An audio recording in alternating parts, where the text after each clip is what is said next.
Yang kedua, wate acara pernikahan atau wate walimatul urus, pegat hal-hal yang sunnah Nabi. Baik lagi jino ladum mi dan ayah wate pesta pernikahan atau walimatul urus, acara maksiat.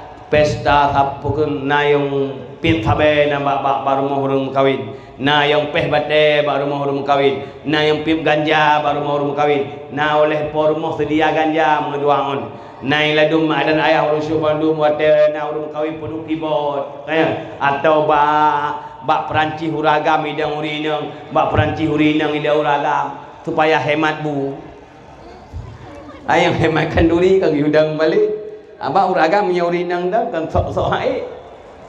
Ada hang mumpun dari raya. Nanti urinang punya uragam dah mau peraji kan sok-sok haik. Sok-sok nali makanan. Padahal yang likut uragam bawa pisang putih dekat mu baju. Jadi naik modalnya banyak aja. Jadi punya pegat walimatul urus begat. Kayak dengan sesuai dengan sunnah Nabi. Baik lagi tanya pegat walimatul urus atau pesta pernikahan tiap mekat kenanya baik. Nah untuk orang mekat ni, orang sebut orang malam berdepat kenira. Padu miwo. Oh rugo kalinya. Rugo wa. Mekanduri rugo wa. Maksud umpamanya habis modal pegat pesta 10 juta. Iwo 7 rugo 2 juta. Tiban mekanduri na iwo peng. Hana rugo wa. Menyana nak mekat, buka warung di naik bungkah, titik urau di mekat. Baik ni apa kau mekat bau-bau urau pesta. Hai so ai megok sedekah nak masalah.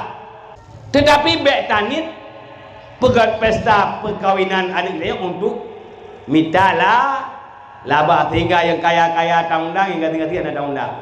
Hadirin hadirat mak dayah lupa muliakan. Kemudian haurinang hauragam.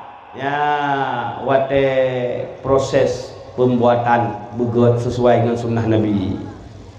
Kayak sesuai dengan sunnah Nabi, baca doa-doa, baik doa tanjut. Ya, ladum doa aja.